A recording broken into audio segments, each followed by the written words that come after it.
Assalamualaikum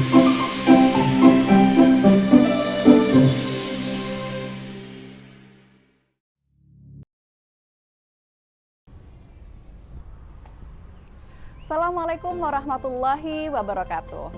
Halo warga Nahdien, berjumpa dengan saya Dena Baladina Zaimuddin dalam program Deorama. Dalam program ini kita akan sowan ke beberapa tokoh inspiratif yang ada di Jombang, Jawa Timur. Dan kali ini kita akan mengunjungi salah satu tokoh inspiratif Nahdlatul Ulama yang kemarin baru saja mendapat predikat sebagai jimatnya Muslimat NU. Penasaran siapa orangnya? Yuk ikuti terus perjalanan kita hari ini.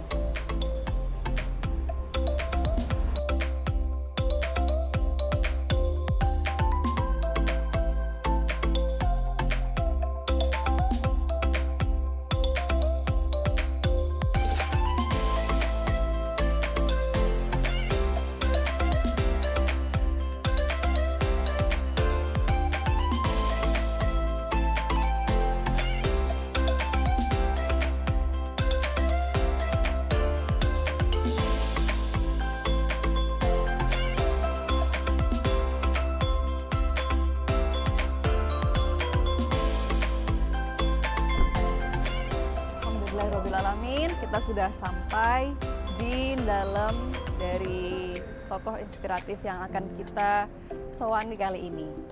Nah, kita sekarang sudah ada di Pondok Pesantren Bahrul Ulum, Tambak Beras, Jombang.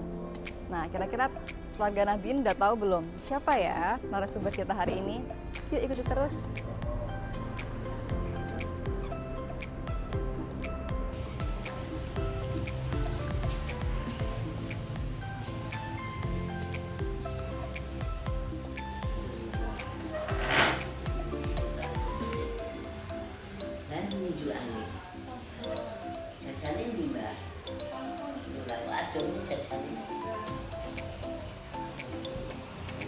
Warga Nahdien semuanya, alhamdulillah kali ini kita sudah bersama dengan tokoh inspiratif dari Jombang, yaitu Bunyai Mahfudzoh Ali Ubaid. Jadi insya Allah teman-teman pasti sudah tahu dengan beliau, yaitu Kiai Haji Abdul Wahab Hasbullah. Nah, alhamdulillah matur nuwun sangat. Saya biasanya ngaturi beliau Mbah, tapi karena saat ini kita sedang berbincang untuk teman-teman warga Nahdien semuanya, jadi saya akan ngaturi beliau Bunyai Bunyai Mahfudzoh begitu. Pripun kabarnya Bunyai? Alhamdulillah. Mudah-mudahan diberikan sehat selalu oleh Allah. Alhamdulillah. Jadi beliau ini alhamdulillah di umurnya yang kira-kira sudah 83 tahun. Masya Allah, masih sangat sehat. Amin. Masih dengan senyumannya yang sangat ramah menyapa kita semua. Alhamdulillah, ini suatu kesempatan yang sangat luar biasa bagi kita untuk mendapatkan nasihat dari beliau. Alhamdulillah. Ngapunten Bunyai niki sebagai, kira-kira mungkin pertanyaan pertamanya nggih, sebagai putri dari pendiri Nahdlatul Ulama. Nah, kira-kira apa atau konsekuensi apa atau dampak apa yang selama ini Bunyai rasakan? Tadi ditanyakan apa ya dampaknya daripada punya putra pendiri. Memang sebagai seorang putra pendiri itu selalu ada suka dan dukanya. Ketika duka kita melakukan sesuatu pasti akan ada imbas kepada orang tua. Jadi kita harus selalu melakukan sesuatu ya harus ingat bahwa tidak boleh sembarangan dalam segala tingkah laku maupun perbuatan, ucapan. Karena ini akan berdampak dengan yang sudah dirintis oleh almarhum Kiai Wahab Hasbullah. Sebagai suka ya mesti saja. Orang sudah tanpa saya bukan anaknya Abah nggak ada yang kenal. Tapi konsekuensinya harus menjaga terutama kepribadian saya, kehidupan saya, pengetahuan saya, kiprah saya di dalam kehidupan, baik di dalam organisasi maupun di dalam kancah kehidupan pondok dan lain sebagainya. Jadi kalau kita mau menjaga marwah orang tua, ya harus dilakukan dengan sepenuh hati. Tidak boleh rasa terpaksa, rasa nyelindutnya tidak. Ada kebanggaan, tadi ada penghormatan, itu harus ada. Jika kita melakukan, ya dinikmatilah sebagai seorang pendiri. Oleh karena itu, pertama yang ditanamkan oleh almarhum Kiai adalah menjaga akhlakul karimah. Itu nomor satu. Akhlakul karimah itu tidak ada gunanya orang pinter kayak apa kalau akhlaknya tidak baik. Tapi ketika akhlaknya baik, apapun kemampuannya, tapi orang akan mengenang kebaikan. Jadi buat kami, makanya saya ketika di organisasi muslimat, fatayat, dan ya itu semua di partai dimanapun kamu tanamkan akhlak. Dengan akhlak kita bisa bergaul, ke bawah bisa, menengah bisa, ke atas juga bisa. Dengan akhlak kita akan ya happy aja di dalam hidup ini. Jadi akhlak itu nomor pertama menurut saya. Dan ini sudah saya lakukan dan selalu saya tanamkan kepada anak-anak santri saya bahwa akhlak itu adalah nomor satu. Kedua, ya harus bisa mempertahankanlah apa-apa yang sudah beliau capek, beliau lakukan. Ya memang mempertahankan itu kita harus selalu memfilter segala langkah kita, segala perbuatan kita itu harus memfilter. Masa remaja mungkin mau agak lengah titik, selalu ada rambu-rambu. Jadi memang itu harus mau harus dilakukan. Kalau tidak maka kesian orang tua, tercela dari anaknya, maka akan pudar daripada kebaikan orang tua. Jadi menurut saya itu yang selama ini alhamdulillah. Dan nyun sewu, saya ini memang kecil ditambah beras. Setelah itu sekolah SLTA-nya di Solo. Ketika habis sekolah tidak sampai kuliah, harus mengikuti orang tua. Zaman dulu kawin 63 saya sudah ke Jakarta, sehingga kiprah saya itu semua ada di Jakarta. Ya, pada saat masuk ketua wilayah Muslim Fatayat NU ya dari Jakarta. Ketua umum PP Fatayat juga dari Jakarta. Setelah itu naik jenjang menjadi muslimat. Muslimat zaman Bu Mahmudah. Setelah itu zaman Bu Asma, Bu Akhir. Itu di situ saya ketua satu itu 4 periode. Terus Bu Hovifah 4 periode saya masih dilibatkan, masih ketua satu. Jadi saya pengabdian di muslimat itu adalah 9 periode. Masya Allah. Karena terakhir setelah saya nggak jadi ketua, saya jadikan ketua penasehat. Nah sekarang ini baru kongres saya jadi anggota ketua dewan pembina. Jadi artinya sampai sekarang saya masih diperhitungkan sebagai sosok di PP sebagai pembina. Ya. Itu di muslimat. Di Fatayat 3 periode, ketua Fatayat wilayah dan ketua umum PP Fatayat. Itulah pengabdian saya di organisasi. Makanya kalau saya tidak bisa lepas sampai detik ini ya masih sangat mencintai. Dan itu adalah rintisan almarhum Kiai Wahab yang mengesahkan, yang mendeklarasi adanya muslimat itu adalah Kiai Wahab. Kiai Wahab, Kiai Dahlan, Kiai Saifuddin menguatkan. Kan ulama-ulama keberatan tidak ada muslimat, cukup NU saja. Kiprahnya muslimat disuruh di NU saja. Tetapi Abah berjuang karena perempuan itu punya hak, punya inisiatif, punya gerakan spesifik. Tidak bisa kita mengikuti. Berilah kewenangan, berilah kesempatan, berilah pengabdian, wadah di Nahdlatul Ulama. Makanya kalau saya mempertahankan di muslimat, ya memang Abah yang menguatkan adanya muslimat. Wajarlah saya dengan keluarga itu tetap bertahan untuk itu. Jadi itu yang saya lakukan, kiprah di organisasi. Itu juga ketika kita hidup di keluarga, di pondok, ya berusaha memberikan citra yang jangan sampai langkah kita ini mengurangi harkat martabat dari Kiai Wahab. Kalau bangga jelas ada kebanggaan, kebahagiaan, bersyukur saya menjadi anaknya Abah, bersyukur, tapi dengan konsekuensi harus bisa melakukan paling tidak mengikuti amal ibadah jariahnya segalanya, walaupun tidak sekuat Abah, paling tidak mendekati ke sana. Masya Allah, luar biasa sangat. Makanya tidak heran ya warga Nahdliyin. Jadi beliau ini, Bunyai Mahfudzoh ini, kemarin ketika Kongres Muslimat, kalau tidak salah mendapat julukan kehormatan dari Presiden Prabowo, yaitu jimatnya Muslimat NU. Masya Allah, luar biasa sangat Bunyai.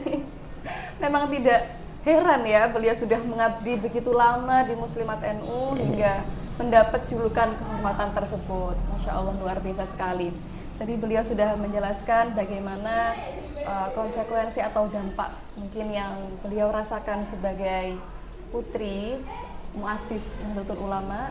Nah, mungkin beliau ini juga tadi sudah diceritakan kalau beliau sangat aktif di organisasi, bahkan kalau tidak salah beliau itu juga sudah menjadi anggota DPR RI 3 periode. Ya. Ibunya ini, Masya Allah, luar biasa 87. sekali.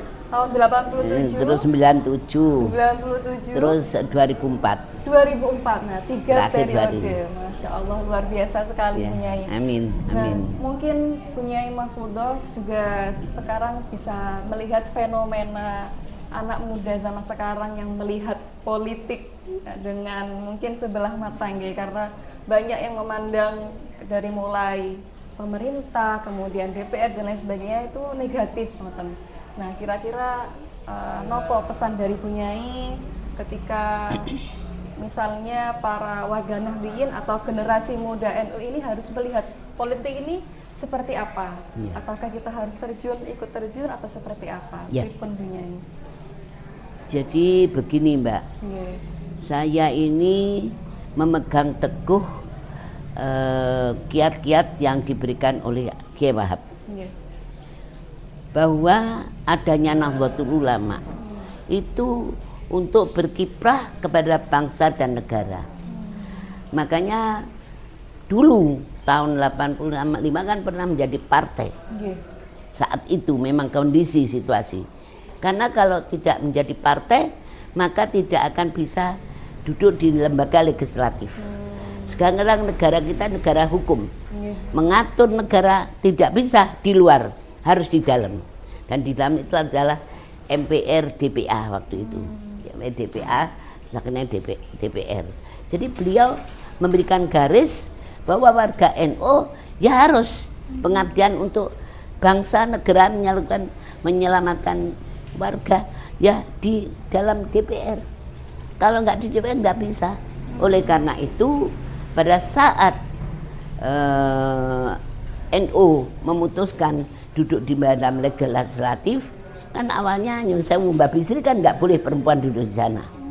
Ya, akhirnya Abah memberikan beberapa argumen, beberapa kaidah, beberapa walhasil perempuan muslimat itu boleh ke sana. Dia kan membawa aspirasi, makanya terus ada Bu Wahid, Bu Mahmudah, ada 7 orang muslimat duduk di legislatif. Memang Abah itu kaidah fikihnya itu sangat-sangat luas sekali dan selalu memberikan.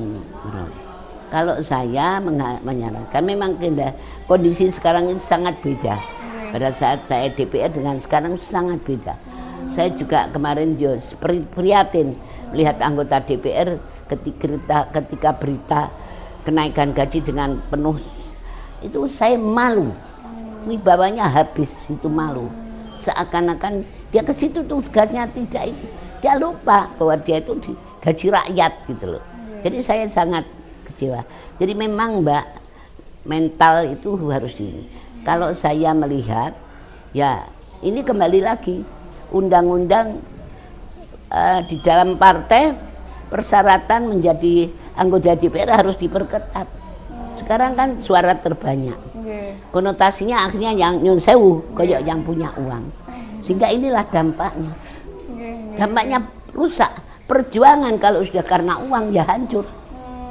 Hancur.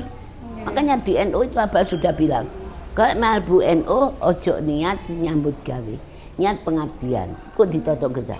Lek niat dolek duit gak iso barokah. Jadi itu pegangan. Nah, sekarang memang ya kondisinya begini. Tapi saya memang mengharapkan generasi muda jangan putus asa. Jangan dengan situasi kayak gini terus ya, justru inilah generasi muda harus tampil bisa merubah pemikiran pola-pola yang lama. Nah, kalau ini terus frustasi nggak mau jadi apa? Negara ini mau jadi apa? Punya tanggung jawab kita ini. Saya tidak sepakat dengan adanya ini. Saya suka berdebat sama cucu saya. Itu enggak, dengan situasi gini buat apa partai? Jangan bicara gitu.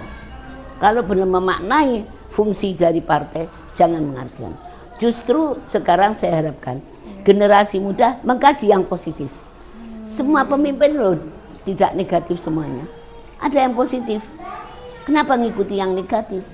Nah, kalau kalian nggak ada semangat menyelamatkan, mau jadi apa negara kita ini? Ketika hancur kalian juga ikut hancur, ikut berdosa, nggak berbuat apa-apa. Memang yang tua-tua ini aja. Nah, inilah mari kita melakukan untuk mengadakan perjuangan yang selalu bermoral, perjuangan yang selalu prinsip-prinsip dari semua organisasi, terutama dari partai yang memang sekarang sangat berubah. Saya juga kecewa berat dengan kondisi gini. Tapi tidak boleh bahwa generasi muda tidak boleh jangan melihat figur-figur yang memang dia tidak amanah, dia tidak. Masih ada orang yang bisa amanah. Tetap semangat. Dan ini adalah hubbul watan minal iman. Bagian iman kita perjuangkan kepada bangsa negara. Nah, itu kan sudah ada nyanyiannya ya Wahab. Nah, itu sebetulnya nyanyian itu memberikan semangat pada generasi muda. Jangan melihat gini frustasi, males ngurusi sosial aja, pendidikan aja. Nah, kalau nggak punya wadah yang bagus gimana? Ayo, sekarang warga NU tetap semangat. Ansor, Fatayat, semuanya tetap semangat untuk meluruskan bangsa. Yang sekarang sudah melencong ini, kita yang muda-muda ini dengan cara yang akhlakul karimah, dengan cara yang sopan, dengan yang cara profesional. Saya yakin rakyat masih membutuhkan itu. Jangan dikira kita itu tidak membutuhkan. Ya, saya minta lewat forum ini pada generasi muda, terutama warga NU, jangan patah semangat. Ayo kita tumbuhkan kegiatan semangat menyelamatkan bangsa ini. Masya Allah, luar biasa sekali pesan-pesan dari Bu Nyai Mahfudoh tadi kepada para generasi muda NU pada khususnya dan juga generasi muda Islam pada umumnya. Sangat. Amin, ya. Niki ingkang terakhir mungkin sedikit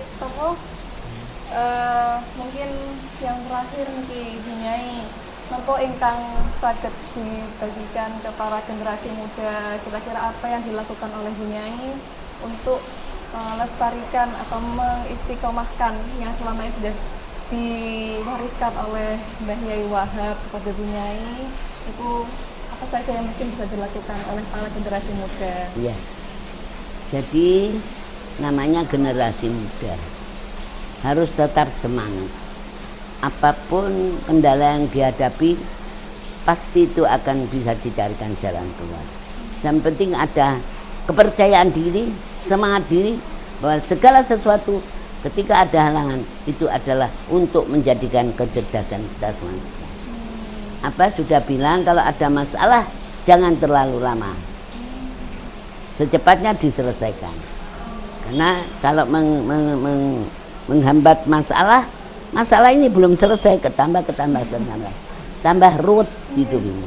Itu yang saya pegang dari Abah. Saya dimanapun sekolah, ketika di organisasi, kalau ada masalah cepat saya tabayun. Jadi akhirnya tidak ada bekas kecewa, marah dan lain itu tidak ada. Dan itulah yang menjadikan semangat perjuangan kita ini tidak ada bekas dalam hati kecewa. Kalau sudah ada kecewa kan dicari-cari jadi enggak.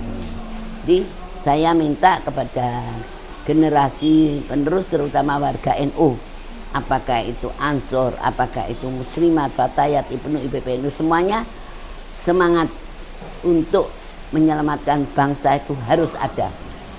Karena kita sebagai warga negara harus hubbul watan minal iman. Fungsinya di mana? Ya sesuai posisi yang ada.